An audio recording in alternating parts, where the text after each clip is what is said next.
Multi-21, c'est... Yeah, Multi-21.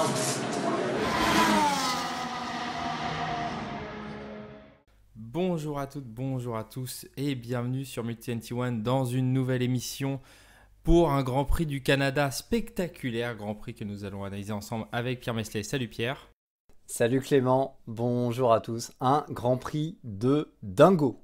Absolument, absolument. Et qu'on analysera avec Thomas qui va nous rejoindre en cours d'émission. Justement, on avait hâte avant cette course, on en parlait, je ne sais pas si tu te souviens lors du débrief du Grand Prix précédent où Thomas nous expliquait qu'avec ce circuit resurfacé, on allait avoir énormément de belles surprises sans doute durant ce week-end au Canada. Et ça a été le cas.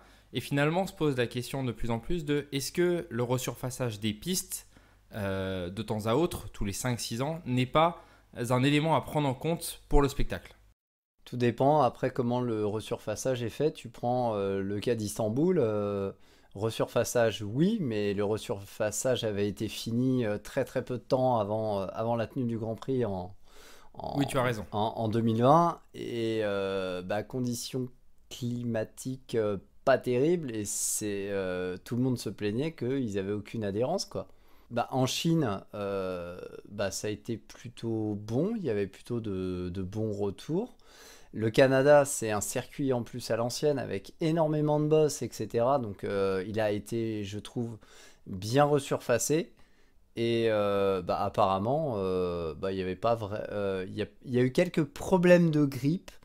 On va peut-être en parler un petit peu plus après. Mais en tout cas, dans l'ensemble, ça nous a quand même donné un super week-end. Et tu fais bien de parler de la Chine, justement, je voulais rebondir là-dessus, mais c'est vrai que comme on a eu un dimanche relativement sec en Chine, on s'est moins aperçu que lors de cette qualif du vendredi soir, qui était assez folle, sous la pluie, des différences d'adhérence avec ce resurfaçage. Tu fais bien de parler de la Turquie 2020 qui, pour le coup, était complètement dans des conditions dantesques. Et là, effectivement, on a eu encore une fois la même chose avec des conditions changeantes qui nous ont amené ces différences d'adhérence tout du long du week-end. Après, par rapport à ton propos, est-ce que tous les 5-6 ans, il ne faudrait pas rendre ça obligatoire d'une certaine façon pour rester au calendrier? Il y a déjà des demandes qui sont faites souvent d'une année à une autre pour pouvoir rester au niveau du calendrier. Il faut moderniser les infrastructures au niveau de la ligne droite descente, tel truc, il faut prévoir des dégagements, tout ça. Je ne sais pas si tous les 5-6 ans, un circuit est capable de soutenir le coût pour un resurfaçage. J'ai absolument aucune idée de combien ça coûte, mais faut savoir que sur ton circuit, ta principale rentrée, c'est quand même déjà la billetterie, quoi. Donc sur tout le reste, alors bon, la région ou un truc comme ça peut t'aider, mais ça va pas tout prendre en charge. Ou alors, ça peut peut-être se faire à condition que le sponsor titre un petit peu de l'événement, c'est un petit peu le système américain, c'est-à-dire notamment en NASCAR et en IndyCar, c'est sur telle course disputée, c'est telle entreprise, machin truc bidule qui est sponsor titre. Est-ce qu'on pourrait pas réfléchir à un système où le sponsor titre, en plus d'avoir de la visibilité, ne pourrait pas d'une certaine façon participer aux travaux soit de modernisation? Alors moi j'en avais une vision beaucoup plus socialiste, moins sponsorship de l'idée, c'était de se dire en allant moins régulièrement sur les circuits, en faisant de l'alternance dans le calendrier, comme on a vu cette année, Shanghai revenir après plusieurs années, on aurait des pistes qui seraient moins détériorées dans le temps et en fait un resurfaçage qui pourrait être fait de façon plus espacée, mais qui resterait plus longtemps actif, c'est-à-dire qu'on aurait vraiment une surface quasi neuve pendant plusieurs années et on retrouverait une surface qui est sale au bout de 4-5 ans qu'il faudrait entièrement renettoyer puisque les F1 nettoient énormément les pistes sur les premiers jours de course. Alors oui, mais à condition que sur les pistes que tu délaisses entre guillemets 2 ans, 3 ans comme ça, ça roule quand même dessus parce que sinon quand tu vas revenir... Non, bien sûr, mais c'est pour ça que je prends le cas de Shanghai où ça roule à l'échelle nationale depuis 2 ans, sortie de Covid, mais que ça ne roulait pas encore à l'échelle internationale. Mais bon, en tout cas, on a eu donc ce resurfaçage qui nous a amené une superbe course et une superbe qualif. On a retrouvé les superbes qualifs. C'est vrai qu'il faut dire que ces derniers temps, on avait un petit peu plus de pilotes en retrait. Là, ce coup-ci, on a eu vraiment quelque chose d'extraordinaire avec des chronos très resserrés, beaucoup de pilotes dans la même seconde, beaucoup de pilotes dans le même pourcent lors de cette qualif. Et un pilote qui s'est illustré dans le mauvais sens du terme, j'ai envie de dire, et qui ça a eu un impact très important sur la course. Et je propose qu'on ouvre par là, puisqu'il a eu un contrat de 2 ans renouvelé avant la course. C'est Sergio Pérez qui nous a fait un week-end catastrophique et qui aura une incidence sur le début de course de Red Bull. Bon, pour moi, il y a 2 choses. C'est déjà où est l'intérêt pour Red Bull de re-signer Pérez. On voit Hors commercial. Hors commercial, parce que on voit quand même que depuis 2 ans, c'est quand même pas ouf. Enfin, allez, on va dire 1 an et demi. Voilà. 1 an et demi, c'est quand même pas ouf. Est-ce que... alors, il y avait une réflexion qui était faite dans ce sens. Est-ce que le fait de re-signer Pérez, alors on nous dit 2 ans, est-ce que c'est vraiment 2 ans ferme ou c'est 1 an plus 1 an optionnel? Est-ce que de re-signer Pérez, c'est pas d'une certaine façon se garantir les services de Verstappen sur du plus long terme, première chose, en disant bon bah voilà, t'as Pérez, tu sais que c'est pas un gros danger, et puis voilà. Ou c'est de se dire bon, on garde quand même Pérez au cas où, on l'a depuis quelques années. Si Verstappen s'en va, bah ça permet d'avoir quand même un pilote qui connaît un petit peu la voiture et qui connaît un peu la baraque. Ouais, alors après, quand tu vois...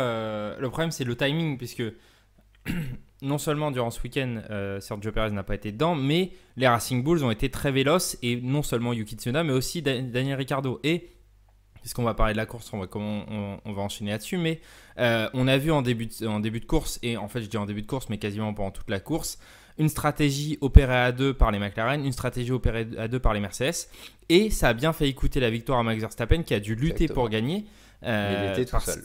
Et parce qu'il était tout seul, absolument. Et ça a quand même une incidence qu'on ne peut pas négliger, même si j'entends ton propos sur la nécessité de peut-être se rassurer sur l'avenir. Il y a pour moi péril en la demeure sur le moyen terme quant aux victoires possibles de Max Verstappen. Alors, ça oui. Il y a aussi les déclarations d'Helmut Marko en disant ouais, Pérez, il a un problème psychologique. Bah, si ton gars, il a un problème psychologique, il est où l'intérêt de leur signer 2 ans? Oui, et puis à chaque Je fois qu'il vois a pas dit ça à la Helmut logique. Marko, on sait comment ça a terminé pour les pilotes, c'était ça sautait quoi. C'est ça. Pour Pierre Gasly, pour Alex Albon, on a attendu moins de temps que ça. Pour Daniel Kvyat, pour plein de mecs, on a attendu beaucoup moins de temps que ça. Donc là, c'est quand même très étonnant. Et moi, ce que je vois, c'est, bah, du coup, ça voudrait dire que pour Tsunoda, à plus ou moins court terme, la seule piste envisageable, c'est peut-être Aston Martin qui va passer chez Honda. Je veux dire, s'il y a un move à faire, c'est quasiment le seul qui peut faire, parce que bah, il sera pas promu grosso modo chez Red Bull. Alors qu'il fait un excellent début de saison. Tsunoda, on l'a beaucoup critiqué, mais là, franchement, il est vraiment très très solide. Ricardo, il commence à montrer des choses intéressantes, mais de re-signer Pérez, en fait, ça veut dire que Red Bull lui fait pas tant confiance que ça. Et dans le même temps, Tsunoda a re-signé chez Racing Bulls pour 2025. Donc, Non mais bon. oui. C'est un un petit peu étrange. Et donc, bah oui, no, Pérez se foire totalement. Il fait 16e en qualif. C'est pas Et, du bah, tout. pour ajouter de l'eau à ton moulin sur Sergio Pérez, aujourd'hui, en rythme de qualif depuis le début de la saison, en moyenne, il est désormais 8e. Il est derrière les 2 McLaren, les 2 Ferrari, les 2 Mercedes. Bah, d'un autre côté, les mauvaises qualifs, il les a un petit peu enchaînées hein, C'est depuis, clair. depuis quelques temps. Donc, une contre-perf, bon, ok, allez, à la rigueur, ça peut passer. Mais là, on n'est pas à une contre-perf. C'est 11e, je crois, à Imola. 16e, pareil, à Monaco. Là, 16e au Canada. Et ça ramène rien, quoi. C'est-à-dire, bon, il ramène 4 points, 4 points à Imola. Et le reste du temps, bon. Après, c'est pas de son fait. À Monaco, il est pris avec Magnussen. Bon, il peut rien faire. Mais là, dès le départ, il s'accroche avec Gasly, il insiste, alors qu'on est quand même dans des conditions précaires. J'ai pas compris l'intérêt. Je crois qu'il a pris une pénalité. Une pénalité sur la grille pour le prochain Grand Prix. Donc ça va pas du tout. Et les contre-perfs de Pérez démontrent peut-être que la Red Bull, alors oui, il y a quelques soucis dessus, mais ça, on commence à le sentir depuis quelques courses, mais que lui n'y arrive absolument pas. C'est-à-dire, Verstappen euh, arrive à s'adapter. Et encore, il arrive à Voilà, s'adapter. Ça fait quand même 3 grands prix de suite, 4 grands prix de suite, où c'est proche. Hein. où c'est très très proche. Miami, il le perd. Il perd. Alors, on nous parlera de la safety car, mais il n'a pas réussi à rattraper Norris derrière. Ouais. Derrière Non, une non, fois qu'il il était avait, devant. non, non, il avait pas le rythme. Tu vois, Imola, ça a été très très chaud. Monaco, il a été en dehors de l'explication durant tout le week-end. Et là, au Canada, encore une fois, que ce soit en qualification où on a quand même vu George Russell, parce qu'on va en parler après, George Russell, vous inquiétez pas, mais qu'on a vu George Russell et les Mercedes très très performants, ou en course où on a vu les deux McLaren assez véloces et pouvant à un moment ou à un autre aller chercher la victoire, ça fait 4 fois que c'est très très chaud. Et s'il gagne 2 de ces 4 fois, c'est plus par son talent pur et par quelques... Et le facteur chance. Et par le facteur chance, notamment ici au Canada, mais facteur chance qui lui avait manqué à Miami, donc finalement ça s'équilibre, que par une domination totale de la Red Bull qu'on pouvait voir sur les 4 premiers Grands Prix de la saison. Et je compte les 4 premiers Grands Prix de la saison, en comptant même l'Australie, où il abandonne, mais en dehors de ça, c'était quand même une sacrée domination. Donc effectivement, tu as raison, il y a ce rapport de force qui change, et qui, dans le cas de Sergio Pérez, se voit beaucoup plus. Bah, c'est un petit peu ça. Après, là, actuellement, pour les détracteurs, de Verstappen, on peut ne pas aimer le bonhomme. En tant que pilote, actuellement, il fait un boulot énorme. Il prouve, Monstrueux, ouais. il prouve quand même qu'à lui seul, il porte l'écurie, d'une certaine façon. La voiture fonctionne pas, il l'a pas à sa main, etc. Il arrive quand même à sortir des sacrés perfs. Il est pas 3 fois champion du monde par hasard ou par hold-up, quoi. Enfin, il est là actuellement. Il fait vraiment, pour le moment, une saison exceptionnelle. Rien à voir avec l'année dernière où il roulait sur tout le monde. Et c'est là où tu vois où ça légitime, on va faire un petit aparté, mais ça légitime l'envie de Toto Wolff de le signer, parce que certains se disaient en début de saison, mais quel intérêt a-t-il à aller dans une écurie qui va être beaucoup moins performante et qui va se retrouver en prise pour la 5e, 6e place. L'intérêt, c'est que quand tu es Max Verstappen, si ta voiture peut jouer le podium, tu peux jouer la gagne, toi. C'est ça. Sur ton talent. Et c'est ce qui nous montre là actuellement. Et peut-être que ce qui est dommage, c'est qu'on n'ait pas un deuxième pilote dans la Red Bull qui soit du niveau des autres deux devant. Puisque ça nous donnerait l'échelon réel de la Red Bull. Ça se trouve, la Red Bull est réellement dominante et Verstappen n'a pas tant de mérite que ça et Perez est vraiment aux fraises. Si ça se trouve, la Red Bull n'est pas si dominante. Et là-dessus, je pense que toi et moi, on est d'accord et tu l'as assez bien démontré. Et c'est lui qui vraiment la porte sur ces courses-là. Maintenant, si on parle de Mercedes, on les a vus extrêmement véloces en qualification, assez impressionnant. Le meilleur temps de George Russell, il effectue en Q2 et non pas en Q3, mais c'est lui quand même qui chope la pole en faisant un temps à égalité avec Max Verstappen qu'on n'avait plus vu depuis 97 et Rerez. C'est ça. Et surtout qu'à RS, c'était les 3 premiers quand même. C'était les 3 premiers, absolument. Mais du coup, on a vu quand même des Mercedes moins véloces en course. Est-ce que toi, tu as cru un moment à une possible victoire de Mercedes ou est-ce qu'ils étaient un cran en dessous de Red Bull et McLaren pour toi sur ce Grand Prix? Alors, podium prenable. D'ailleurs, sur le résultat final, ça se voit. Non, la victoire, perso, moi, j'y ai pas vraiment cru. Ça aurait peut-être pu se faire si Hamilton n'avait pas perdu autant de temps au début avec Alonso. Il est resté... alors bon, il y a eu la safety car, tout ça. Mais même après, il a fait beaucoup d'erreurs. Donc, il pouvait pas vraiment aider Russell. Et je pense qu'en perf, entre guillemets, pur sur le sec, ça s'est vu quand même que la Red Bull et la McLaren, c'était un petit peu au-dessus, quoi. Donc, mais ça progresse plutôt dans le bon sens. Avant, c'était P5, P6. Alors, Montréal, ça reste atypique, mais c'est un bon indicateur pour eux, c'est-à-dire un circuit où il n'y a pas besoin d'une grosse aéro, où il faut quand même une bonne vitesse de pointe, ce qui a été quand même pointé du doigt les dernières années où la Mercedes était à la rue. Ça va dans le bon sens. Donc, la victoire, non, j'y ai pas cru. Mais par contre, ça me fait plaisir au niveau podium et même perf pur. de voir que ça revient dans le bon sens. Là, ils ont peut-être il y a peut-être enfin des petits trucs qui ont été compris et peut-être qu'il y a des axes de développement, notamment peut-être le nouvel aileron avant, euh, plus d'autres choses où on sait pas forcément, mais ça a l'air d'aller dans la bonne direction. Et Russell sort un très très gros week-end, vraiment. Et d'ailleurs, ça va dans le sens de ce qu'on dit nous depuis le début de la saison, mais que George Russell a vraiment pris le pas sur Lewis Hamilton dans tous les compartiments d'un week-end de course. Et encore là, il a su se montrer dominant, incisif dans ses choix, solide sur le rythme, que ce soit en qualif ou en course, même si Lewis n'était pas très loin derrière. Je trouve que depuis le début de la saison, à chaque fois quand on dit Lewis n'est pas très loin derrière, Lewis n'est pas devant. Et je trouve que Mercedes ne fait pas encore assez le jeu de George Russell là-dessus. Non, ça là-dessus, je te rejoins.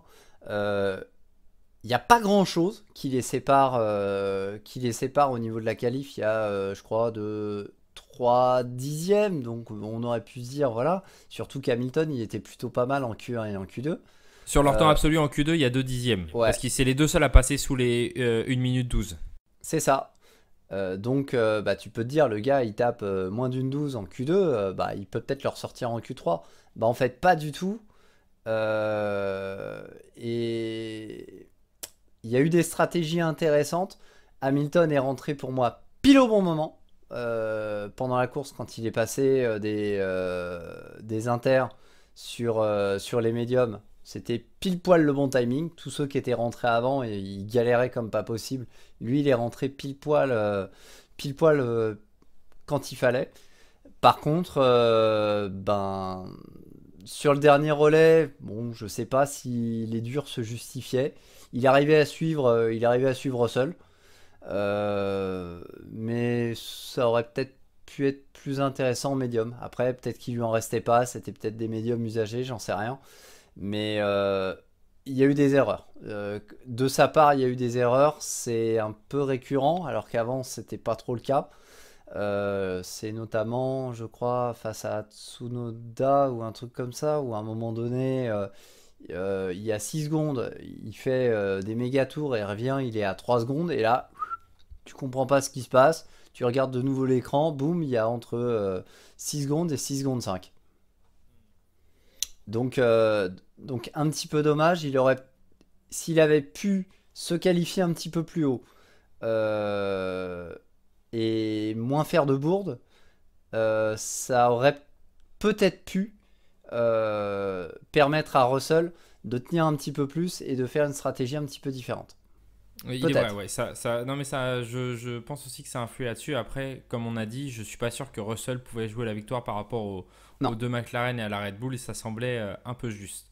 Oui, non, je disais que par rapport à Max Verstappen, pour moi, le truc qu'il faut souligner quand on regarde cette course du Canada, vis-à-vis du rythme, que ça soit tout le week-end jusqu'en qualif, sur le sec, sur le mouillé et encore plus pendant la course, quand on regarde le rythme des des McLaren et de Russell, Hamilton c'est un tout petit peu différent, mais au moins les trois là doivent finir devant Verstappen en course.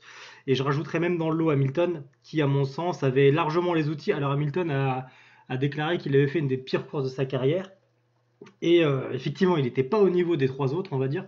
Donc c'est ça que j'ai trouvé un petit peu dommage au final dans ce Grand Prix, c'est que en théorie, Verstappen ne doit pas faire mieux que cinquième avec les deux Mercedes et les deux McLaren devant, dans l'ordre que vous voulez, même si je pense que c'est Norris qui était le On est plus à même d'accord. de gagner. Euh, mais ça montre aussi et surtout que même dans la difficulté, dès qu'il y a une petite opportunité, une petite ouverture, Verstappen et Red Bull sont vraiment très très forts et sont imprenables dans ce genre de conditions. Ils arriveront toujours à, comment dire, à retourner la situation et la ramener à leur avantage. Et ça, c'est quand même un grand coup de chapeau à eux parce que c'était vraiment pas facile dans les conditions qu'on avait pendant ce Grand Prix du Canada. Oui, et pour terminer sur ce sujet, pour rebondir sur ce qu'a dit Pierre avant et sur ce que tu dis toi, je te pose la question Thomas, mais est-ce que justement cette saison 2024 qui commence à montrer énormément d'adversité, on en a parlé, on l'a dit sur les 4 derniers Grands Prix pour Max Verstappen, ne le ressort pas grandi par rapport aux saisons précédentes, où là on voit beaucoup plus son talent que les années d'avant, où certains pouvaient parler uniquement de la voiture qui était un missile sol-sol par rapport à son talent pur. Bah, complètement, ça remet un petit peu l'église au milieu du village. Je pense que samedi soir, beaucoup, moi y compris, s'attendaient à avoir un 5e vainqueur cette saison. Pour une Ah saison bah où absolument. tout le monde, nous y compris, donnait un 100% pour Red Bull, voire pour Verstappen. Et ce genre de mise en difficulté, ça fait ressortir le talent de ce package Red Bull Verstappen encore plus. Et s'il fallait vraiment une preuve, tout le monde a enfin la preuve que Verstappen fait partie des grands pilotes. Il a signé hier sa 60e victoire en championnat, ce qui doit le placer 3e très largement maintenant. Donc voilà, je pense que là, il n'y a pas que la voiture qui joue, parce qu'on voit que la voiture, depuis quelques courses, elle est plus vraiment là. Et surtout, Pérez ou pas Pérez, eh ben, il est quand même 16, 17, 18, 15 en qualif quand il se sort pas en course, quoi. Donc, quand même un grand crédit à mettre chez Verstappen parce que c'est vraiment pas facile. Même si la voiture est la meilleure, mais pas autant que ces 2-3 dernières années, pas autant que ce qu'ont eu Hamilton en 2020 ou 2014, pas autant que ce qu'a eu Schumacher en 2004 et 2002, etc., etc. Je pense qu'on est assez d'accord là-dessus et pour l'instant, je m'avance très très peu, mais je me dis que si jamais à la fin de la saison, c'est lui qui remporte le titre, après son premier titre qui était entaché de polémique, qui n'était Ouais. pas de sa faute, et ses 2 titres suivants qui ont été, encore une fois, un peu salis, un par les histoires du budget cap, l'autre simplement par un dégoût général de Max Verstappen qui n'était pas forcément compréhensible sur Ouais, puis lui, même Suzuka celui-là 2022, peut... il y a une arrivée un petit peu bizarre où on ne sait pas est-ce qu'il a gagné, Oui, pas gagné, machin, avec la pénalité de oui, Leclerc même et lui se tout. posait la Ouais, question dans ouais. la cool room, effectivement, t'as raison, ouais. Oui, oui, oui. Et comme tu dis, le 2023 où tout le monde s'en foutait complètement, là au moins, Bah, c'est euh, ça. ouais. Après, les gens diront quand même, ah oui, mais on le savait depuis février qu'il allait être champion. Mais ça, c'est obligatoire. Mais malgré tout, il aura montré qu'il c'est quand même inévitable, qu'il a su gagner dans des conditions vraiment pas faciles. Juste parce qu'on parlait des pneus et d'à quel point ça a joué, il faut reconnaître aussi à As un coup de poker qui a failli marcher. Grandiose. A commencé Grandiose. en full wet. Ce qui leur a manqué finalement, je vais te laisser en parler, mais c'est la non-préparation des pneus de Magnussen au stand qui a été calamiteux et qui l'a fait plonger dans les méandres du classement. Et 2, une deuxième phase de pluie un peu plus tôt qui aurait légitimé le passage à des médiums lorsque la piste séchait sans trop les cramer et qui leur aurait permis de faire une course en 2 arrêts assez grandiose. Donc là-dessus, ils ont finement joué au début et ça s'est quand même pas mal retourné contre eux à partir du 12e tour. Alors, ça a été les seuls avec les 2 pilotes à partir en full wet. C'est-à-dire, on aurait pu se dire, bon, ok, ils partent loin, mais Ce qui pour moi, tant- par contre, est une erreur de le faire avec tes 2 ça, pilotes. Parce que si ça marche je te pas, rejoins. Non, mais je te rejoins. Je te rejoins. Ça là-dessus, oui. Tu pars loin. Bah, il y en a un que tu mets en inter, l'autre que tu mets en full wet.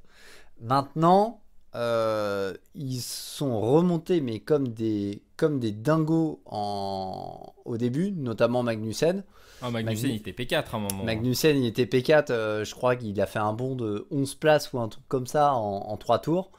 Mais le problème, c'est que le soleil a commencé à se lever, la piste a commencé à s'assécher, mauvaise prépa dans les stands, et ça a un petit peu tout foutu en l'air. Le delta entre l'averse du début et la suivante, c'était beaucoup trop long et ça pouvait pas tenir, quoi. Donc, quelques regrets. Maintenant, c'était plutôt bien joué. Après, il partait loin, donc tu tentes, quoi, hein. Je veux dire, t'as pas grand-chose d'autre à faire. Mais pas avec les 2 pilotes. Là où je te rejoins, ouais, tu fais pas un truc pareil avec les 2 pilotes. Sinon, ça veut dire que tu te sabordes, quoi. Non, mais on est assez d'accord. Justement, puisqu'on est dans ce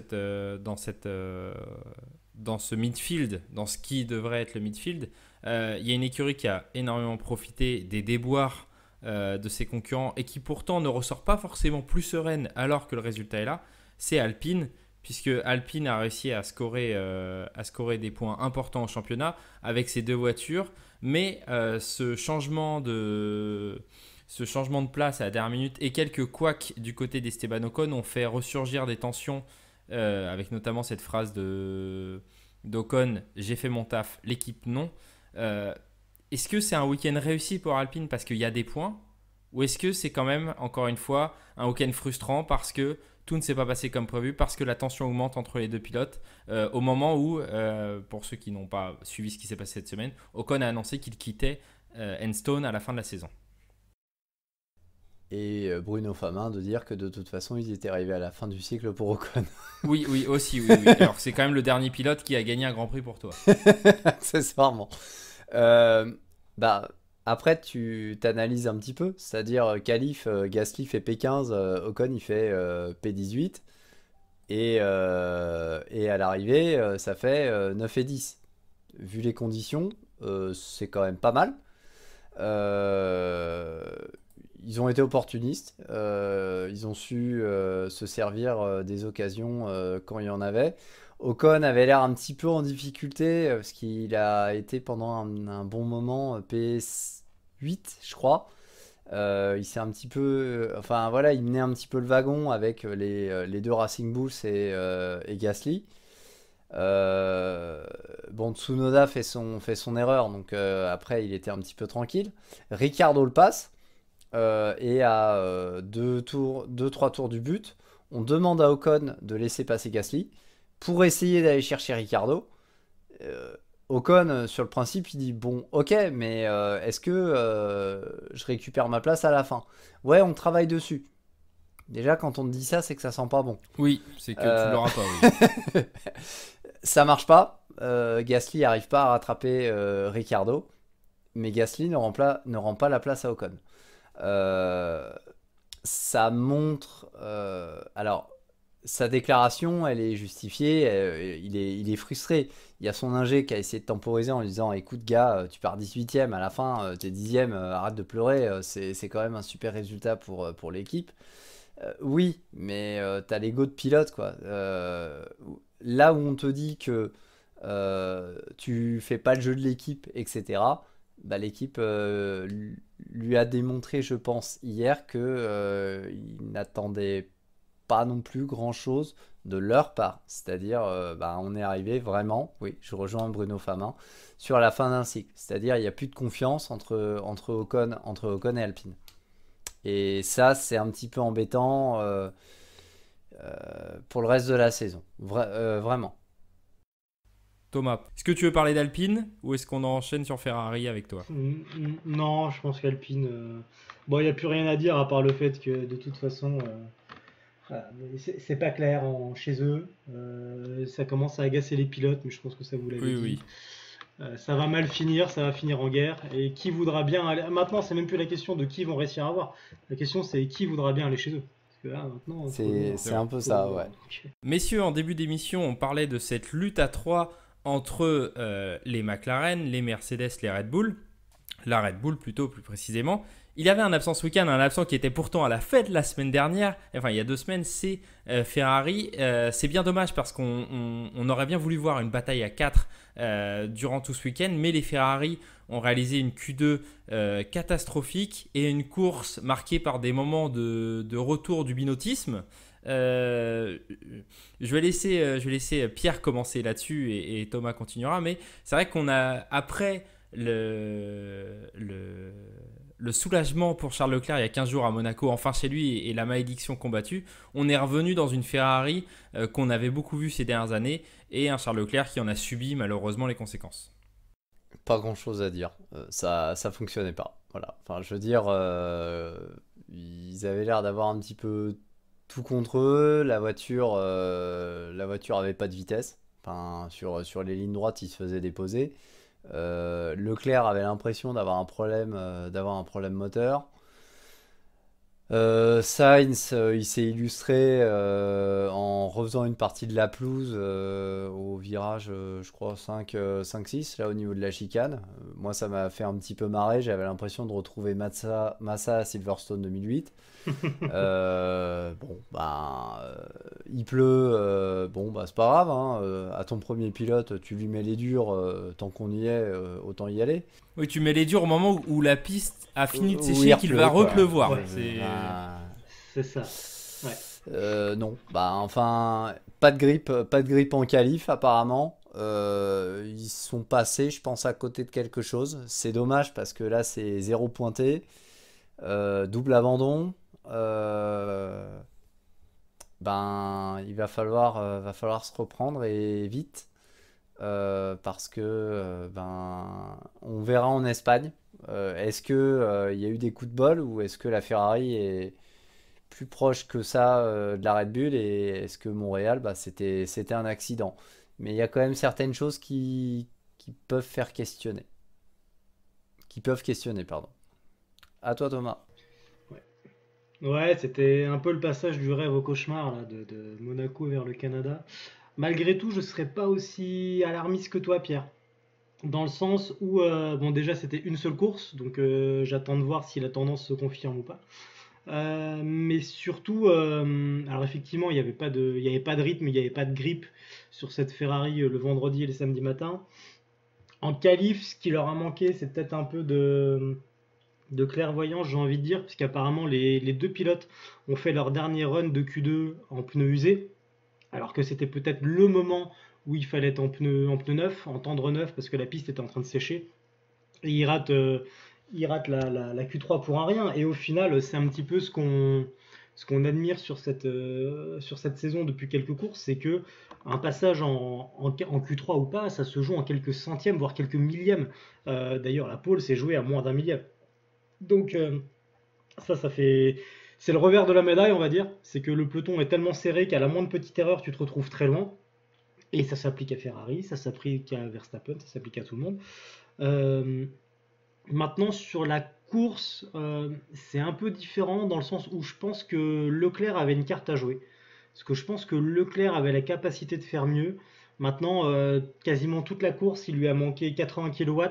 C'est ce que disait Vasseur après la course. Donc 80 kW, ça fait environ 110 chevaux, un petit peu moins. Donc c'est vraiment pas négligeable sur un circuit de moteur. Donc forcément, ça équivaut à peu près une seconde au tour. Donc à partir de là, il était forcément largué. Euh, comme tu l'as mentionné, Clément, ils mettent les durs, en tout cas les slicks, au moment où il se remet à pleuvoir. Ça devait être autour. Alors, j'avais plus forcément les tours en tête, mais moi j'avais devant ma télé, bien au chaud, bien confortablement, et sans tout le stress de la course qu'ont tous les gens qui travaillent là-bas. Donc c'est beaucoup plus facile. Ouais, c'était un peu avant le tour 30. Ouais, pour moi, C'était vers le tour 30. c'était un peu avant. Ouais, ouais, pour moi, il fallait déjà mettre les pneus slick autour du tour 18-19. On a l'impression que là, il y avait le point de bascule. C'était encore un tout petit peu Bah, mouillé moi, à la chicane, je l'aurais pas mais fait parce que ça te il faisait fallait perdre un justement arrêt oser alors qu'on jeter à savait l'eau. qu'il allait repleuvoir. Bah, Ouais, en fait, il y ouais, avait ouais. ça. Il y avait, ouais, mais Ouais. on sait qu'il va repleuvoir. Combien de fois on nous a dit il va pleuvoir dans 5 minutes et en fait, il pleut 3 heures après quand les équipes sont en C'est train de vrai, tout mais ranger. comme là on disait, il va pleuvoir dans 20 minutes, Donc, puis dans 18 minutes, puis dans 16 minutes, puis dans... Enfin, c'était quand même... oui, oui, ouais. Alors, je pense qu'ils ont pris le message initial et ils ont tout calé là-dessus. Alors, le message initial était bon pour une fois, mais je pense qu'une fois n'est pas coutume. Mais ça pouvait se tenter. C'était compréhensible, mais ils l'ont fait 10 tours trop tard. Ils l'ont vraiment fait 10 tours trop tard. Et ils l'ont fait d'autant plus tard qu'ils ont fait ça à la toute fin de la période de voiture de sécurité. Et donc Leclerc est rentré, il a redémarré complètement la voiture, c'est pour ça qu'il y a eu un arrêt très très long. C'était le temps que toute la voiture redémarre, ça a effacé les défauts, et en particulier le problème de 80 kW qu'il avait. Donc 80 kW, ça doit correspondre à un MGUH ou un MGUK qui fonctionne pas, hein, parce que de mémoire, chacun des deux fait cette puissance-là. Donc le problème était à ce niveau-là, à mon avis. Euh, donc en fait le fait de le faire à la fin avec le temps perdu entre l'arrêt, la sortie des pistes, des stands pardon, qui était très périlleuse parce qu'on voit qu'il se remet à pleuvoir à ce moment-là, effectivement, il était largué. Alors que si déjà ils avaient fait ça au début de la période de safety car, ils avaient le temps de se retourner et ils avaient le temps de jouer une autre carte. Mais à partir de là, la course était finie pour lui. Est-ce que c'était vraiment une stratégie des grandes heures de Binotto? Avec le recul, je suis pas sûr. Dans le sens où foutu pour foutu, autant tenter un truc et au pire, ça donnait des infos pour Sainz. Parce que la course de Leclerc était déjà morte. C'est pareil, hein, si au final il n'avait pas plu, bah, on aurait peut-être eu une Button 2011 et Ferrari serait passé pour les grands génies de ce siècle. Bon, bah, des fois ça marche, des fois ça marche pas. Pour ça, j'attends de voir le Canada, pardon, l'Espagne après le Canada pour voir si sur une piste un peu plus conventionnelle, avec un revêtement qu'on connaît, parce que là aussi il y avait un nouveau revêtement ce week-end, etc. Est-ce que Ferrari va se ressaisir ou pas? Est-ce que la stratégie sera meilleure ou pas? Bon, voilà. Je suis pas spécialement inquiet après. C'est dommage parce que l'écart se creuse énormément au championnat, alors qu'il y avait peut-être une petite lueur d'espoir. Mais bon, voilà. Je serais plus critique envers Sainz qui avait pas de problème lui, qui a toujours été en dehors du coup et qui finit sa course de façon désastreuse, en emmenant en plus avec lui Albon qui avait fait une très belle course, qui était en super position, ça m'a vraiment fait mal le fait qu'il se soit fait mettre dans le mur à ce moment-là. Donc voilà, je serais plus critique envers Sainz qu'envers Leclerc. Maintenant, bah voilà, je pense que c'est la limite du truc où on voit que tout se joue à des centièmes, à des pouillèmes. Et bah là, le pouillème, il n'était pas dans le bon sens. Et bah, de la P1, tu passes à la P11. Tout simplement. Ouais, moi, je suis assez d'accord avec ça. Moi, je trouve quand même qu'il faudra un peu se méfier de simplement ces phases de course un peu folles et de la réaction chez Ferrari. Par contre, je suis d'accord que déjà les problèmes moteurs de Leclerc les mettaient dans une situation qui était compliquée et où il n'y avait pas grand-chose à espérer quand on voyait comment il subissait en ligne droite. Maintenant, moi, la seule frustration que j'ai, et c'est ce que j'ai dit en introduction de cette partie, c'est que vraiment, quand je vois la bataille qu'on a eue devant, j'aurais aimé avoir en plus ces Ferrari-là, puisque je pense que sur certaines courses, on peut avoir les 4 écuries qui se battent devant, et ça peut être quelque chose qu'on n'a pas vu depuis longtemps, et qui, enfin, moi c'est ce qui m'excite le plus sur les courses à venir, personnellement. Bon, déjà, en avoir 3, c'est pas Déjà, mal. c'est vrai qu'en avoir 3, et C'était quand même assez parce qu'on incertain. l'a pas dit depuis le début, on a analysé froidement les choses, mais on a quand même assisté à un superbe Grand Prix ce week-end. Il faut quand même être honnête, ça a été une superbe Oui. course de bout en bout, maîtrisée au niveau des éléments. On n'a pas eu de grand n'importe quoi, à part peut-être la safety car qui est sortie un peu tard, et encore. Mais sinon, je trouve que ouais, ça a été assez propre. Bah, sur Sargent, ça a mis Sur du Sargent, temps. ça a mis un peu de Du temps. Après, sur le reste. Non mais oui, on est d'accord là-dessus. Messieurs, est-ce qu'avant de se quitter, vous vouliez parler d'un dernier petit sujet? Est-ce qu'il y avait quelque chose sur lequel vous vouliez rajouter nos amis de chez Aston, nos amis de chez Sauber, nos amis de chez Williams, ou pas du tout? Bah, Williams faisait une belle course. Enfin, surtout, enfin, les deux, hein. Sargent était pas mal. Sargent, il fait fait une quand même erreur, quelques erreurs, je qui est trouve. vraiment dommage. Ouais, il fait des erreurs, ça c'est dommage parce que le rythme était là et il y avait de quoi faire et je pense que son sort est vraiment scellé là, surtout avec tout ce qui se dit sur le marché des transferts, alors tantôt Ocon, tantôt Sainz. Mais je pense que son sort est scellé. Albon, encore une fois, c'est vraiment vraiment dommage. Je pense qu'il y avait vraiment moyen de marquer des beaux points parce qu'il était devant les Alpines assez facilement. Donc je pense qu'il pouvait jouer avec les deux alpha, j'allais dire les AlphaTauri, les RB, les Racing Bulls. Il y a quand même Tsunoda qui nous a fait peur quand il a coupé à travers la piste et qu'il s'est retrouvé en tête à queue là. J'ai cru que Hülkenberg ça allait mal finir. Euh, ah ouais, carrément, ça Il passe allait le vraiment couper pas en loin. deux. J'y mettrais pas la main perso là, entre les deux voitures. C'était un peu tendu. Non, sinon, bon, il y a quand même Alonso qui s'est fait un malin plaisir de noter qu'ils étaient enfin devant les Ferrari, que tout le monde voyait championne il y a 15 jours.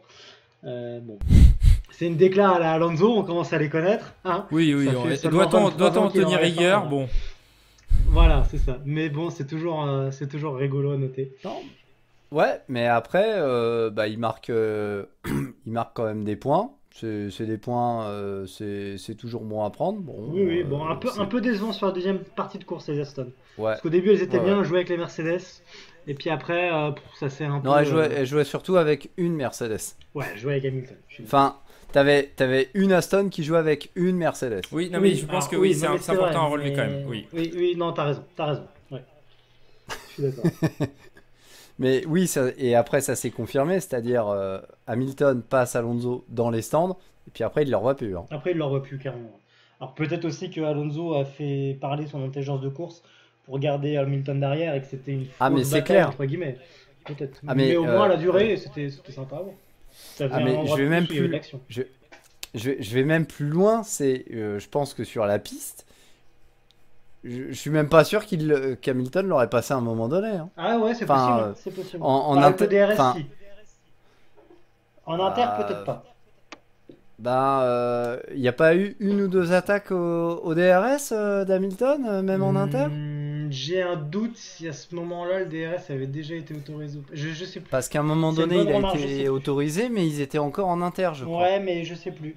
Ouais, c'est vrai ce que tu dis. Je sais plus. Donc, mais bon, après, c'était quand même sympa à regarder. Ah ben ça fait toujours plaisir de voir des pilotes de ce calibre-là se battre entre eux. Ouais. Toujours. Voilà. Après, non, rien d'autre à rajouter. Juste un tout petit regret. Moi, sincèrement, sur les 5 derniers tours, tu me mettais de la pluie. Alors là, j'étais plus content. Ouais, Ça ouais. ça aurait été un bordel. Bah, ce qui est dommage, après on dit ça parce que je pense qu'on dit ça parce que Verstappen a gagné quoi. Tu mettais Norris Hmm, devant ou Piastri ou Russell, Non, même pas. je sais Non, même pas. pas. Enfin, je veux dire, sur le Grand Prix, ça a tellement bougé, etc. Non, c'est pas parce que Verstappen a gagné ou quoi que ce soit. Je pense que chez Red Bull, ils auraient été assez malins pour l'arrêter, lui foutre les inters, etc. Là où peut-être chez McLaren ou Mercedes, comme t'en as deux derrière, t'es assez cinglé pour en laisser un éventuellement dans la mouise Oh, sur ça, la piste. ça n'est jamais Et, arrivé. Ça n'est jamais hein? arrivé à Sochi 2021. Ah, justement, un Sochi 2021 aurait pu se reproduire, effectivement. Mais bon, Ouais. là, on chipote, mais on a quand même vu une super Mm. course de toute façon, hein. Ouais, On non, chipote là-dessus. c'était vraiment top. Et on avait Louis qui le faisait remarquer. Alors, on va le dire un petit peu, on va le reformuler.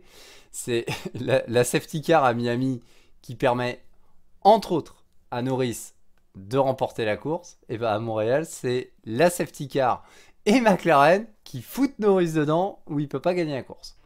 Ouais, bah, c'est aussi le jeu, c'est aussi là où tu vois que avoir des courses, enfin des écuries aussi serrées d'un point de vue perfo, il faut pas faire d'erreur quoi. Donc à la moindre erreur, à la moindre hésitation stratégique, ce qui a dû arriver chez McLaren, bah, tu te retrouves à perdre la course.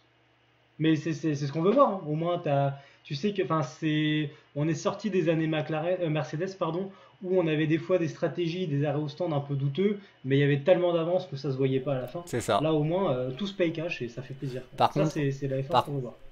par contre, Norris, il doit remercier que le Grand Prix du Canada, il y ait 70 tours et pas 71, hein. Parce que il y avait un tour en plus, à mon avis, il finissait quatrième, hein. Ah, je pense que les Mercedes, ouais, avaient Oui, envie. oui, oui, oui. Avaient envie. Oui. Voilà, voilà. Eh ben, écoutez, On notera quand Bah, même je que crois. là, cette semaine, les règles 2026 ont été diffusées. On va pas, on y reviendra peut-être à un autre moment, mais je pense qu'il y a des Bah, choses faudra peut-être intéressantes voir à pour une dire. vidéo. Ouais. Ouais, faudra peut-être faire une vidéo là-dessus. oui, Ouais. Et je pense qu'il y a des choses intéressantes à Ah. en dire parce que ça fait pas mal débat. et surtout à l'aune de ce que tu disais, Thomas, sur le rapprochement des équipes actuelles, Bah voilà. c'est vrai que en 15 jours, on a eu les deux faces enfin, même sur les dernières courses, on a eu les différentes faces qu'on aime et qu'on critique de ce règlement, c'est-à-dire être hyper serré en qualif, ce qui nous amène à des situations où des pilotes peuvent se faire sortir de Q2, comme la Ferrari. Sur une petite erreur, des situations comme on a vu à Miami où finalement le pilote qui est devant gagne de toute façon peu importe qui c'est parce que c'est très compliqué de dépasser, des situations comme à Monaco où ces paquebots nous emmènent des courses chiantes, et des situations comme à Saint-Marin où finalement le rapprochement j'ai dit Saint-Marin, je veux dire Imola, pardon, où le rapprochement des performances nous amène à des fins de course comme on voyait il y a 15 ans. Donc finalement on a eu tous les côtés positifs et négatifs de de ce règlement sur les 4 dernières courses, et il faudra poser ça à tête froide avant de faire 2026, parce qu'il y a beaucoup de choses à retirer positivement et négativement de ce règlement, et il ne faut pas tout jeter sous peine de revenir à 2022, à 2014, à 2009, Ce qui est etc., etc. Ce qui est sûr, c'est qu'on voit une stabilité technique qui rapproche tout le monde. Et c'est ce qu'on avait en 2021. On avait quand même des courses qui étaient assez intéressantes. Et à partir du moment où tu remets un nouveau règlement, bah, tu auras toujours des équipes qui seront devant d'autres. Surtout que là, tu rajoutes un nouveau règlement châssis et moteur. Donc là, tu vas créer des gros écarts. Et à mon avis, on va passer. Enfin, quoi qu'il arrive, quel que soit le contenu de la réglementation technique, 2026 va être une année moins intéressante que, on va dire, 2024 pour l'instant et 2025, je pense. Mais on aura le temps d'en reparler. On aura le temps d'en reparler. Et bien sur ce, messieurs, je vous remercie pour cette analyse de ce Grand Prix. Je nous trouve plus enthousiasme sur ces dernières courses, on va pas se mentir, Oui. par rapport à ce qu'on on était était. déprimés en début d'année. Ah oui, je pense que si on réécoute ce qu'on Les a fait 30 pour le secondes Bahreïn de et l'Arabie Bahreïn, là, ça Saoudite, nous a fait. oui, c'est bon. On était moins dedans. Tant mieux. Bah, on sentait mieux. la saison de purge arriver, et puis bah non, finalement, il y a quand même quelques trucs qui font qu'elle est plutôt sympa à regarder. Oui, cette effectivement. Vaut mieux oui. que ça soit dans ce sens-là, hein, parce que saison. Ouais. quand on va revenir à 10 pilotes, enfin 10 courses de suite gagnées par le même pilote, Oui. on va vite regretter. Ouais. Oui, vaut mieux ce ouais, sens-là on va qu'un voir. 2013 où bon, tu t'excites une demi-saison et puis bon, arrivé en Belgique, c'est terminé. Exactement. Là, Exactement. là peut-être c'est ça. qu'on pointe vers des jours meilleurs pour le milieu de saison, ça peut être très intéressant. Effectivement. On se retrouve pour la saison européenne, ça y est, on est en plein dedans après Ça y cette est. escapade nord-américaine. Ça y est.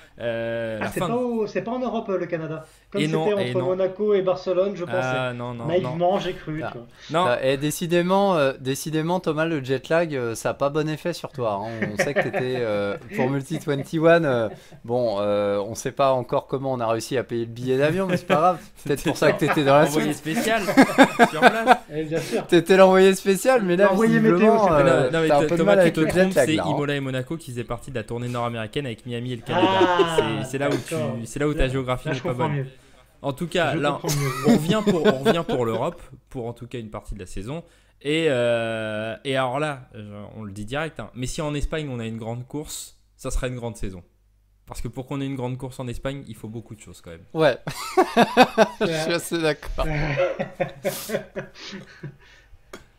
Sur ce, Bon, messieurs, bah, dames, Bon, allez. nous vous remercions de nous avoir écoutés. C'est encore des fins chaotiques, mais en ce moment, c'est bonne nouvelle si on fait ça. Et on se retrouve très bientôt pour une prochaine émission de Multi 21. Salut à tous! Salut à tous. Le petit Bonne fin de pouce, journée. la cloche. Allez, ciao. À la prochaine.